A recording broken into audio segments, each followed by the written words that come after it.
Without further ado, then, who did you consider and who have you picked? Tom Holland I've gone for. I think from an age point of view, I think he can play someone probably in their late 20s quite comfortably, but equally he passes as a teenager in the Spider-Man films pretty well. I mean, I definitely agree that he can be young, but again, the height. I mean, I put him in the same category as Timothée Chalamet. That I think they would be hard. Like he's probably in his late 20s now. Is Timothée Chalamet small as well? Yeah, they're both short, but both of them I think now are around 30, but they still both look extremely young.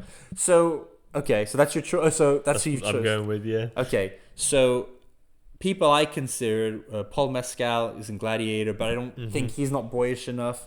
I considered Will Poulter. I considered I can see that. Darren Barnett. He's from Never Have I Ever. Have you watched that? No, I don't know who that is. I considered Mason Gooding, Cuba Gooding Jr.'s son. One thing I realized, this character, if this was a straight remake in the time, this character has to be white, because if he's black, he will not get any of those places. Anyway, the person I settled on is Jacob Elordi. So from Saltburn, Euphoria, Priscilla. He's in his late 20s. He's tall. He's actually 6'3", but he still has boyish looks. So I think he could do both. He's a very good actor.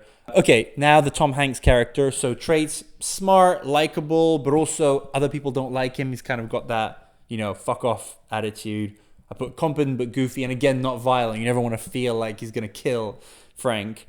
Who did you consider and who did you go for? Okay, so I've picked Leonardo DiCaprio to play Carl Hanratty, just because I think he can play that sort of a detective-y sort of role quite well. I think we've seen him in a few films play that sort of role, but equally I think you kind of summed it up there. He can be both likable and dislikable. Okay, but I hear you, and I did not consider him. He came up in my research that he's the right age now, but to me, he doesn't have the goofiness. Like, I think it would be the scene where he meets for the first time when he's been fooled, and he like, because he acts all tough, Tom Hanks' character, and then when he leaves the room, he's like, and you can tell that he's like not used to this sort of thing. To me, there's that fragility that I think Leo is too cool, if anything, to play. I'd say the role that came to mind was Shutter Island, actually, in a way where he is quite like, you see him going through two extremes.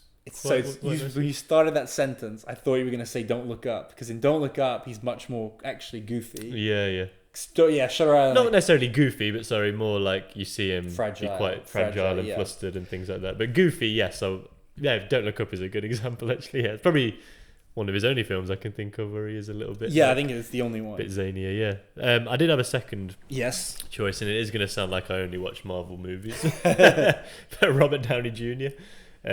As Carl Hanratty, because he's probably someone that you can you sympathize with, but also they can be a bit of an arsehole at times. I can definitely see the arsehole bit. It's again, is he too cool to be? Because Tom Hanks has that. Just again, fragility has got to be the word. Yeah. But you know what? You make your own choices. So which one are you going with?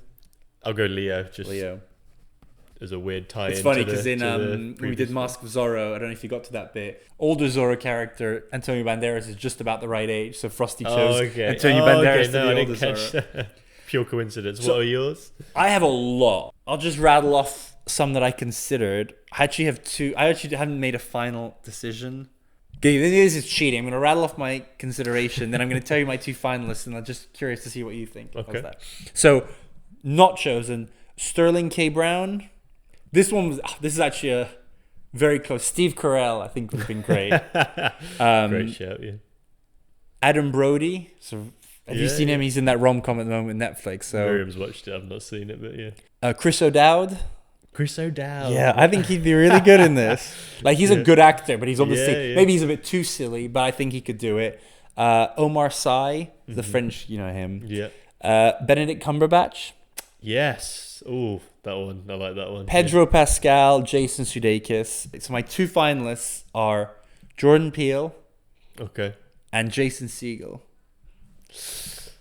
That's tough. Jordan Peele absolutely could. That was the one I was leaning for. Think, so we'll just go with that. Yeah. I think maybe Jason Segel, like he'd be the fragile thing. Maybe he's too tall. Okay, we're going Jordan Peele. I'm going, yeah. So my two are Jacob Elordi and Jordan Peele. Your two are Tom Holland and Leo. Mm-hmm. So I asked ChatGPT, Right. who they would pick. I specifically said, so I have to make a confession. I have two ways of doing this. I go through this website literally by age over like a 10-year period, and I just look at everyone and I'm like, okay, who's good? The other way I've started doing it is asking ChatGPT who are actors who would fit the mold.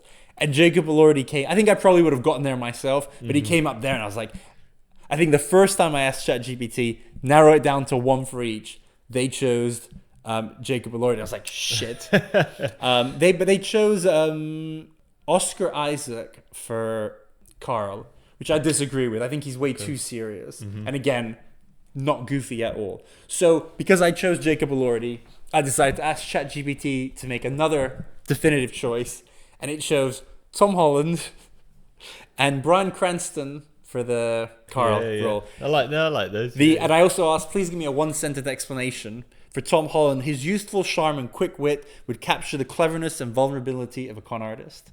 And for Bryan Cranston, his blend of stern authority and dry humor would make him a perfect fit for the relentless yet empathetic FBI agent. Wow, chat. I don't use it clearly enough. That's some detailed reasoning as well. Thank you so much for checking out this episode. If you've made it this far, I'd really appreciate it if you could follow us on whatever platform you're watching or listening to us for new episodes that drop on the last Thursday of every month, as well as great bonus content on YouTube and Instagram.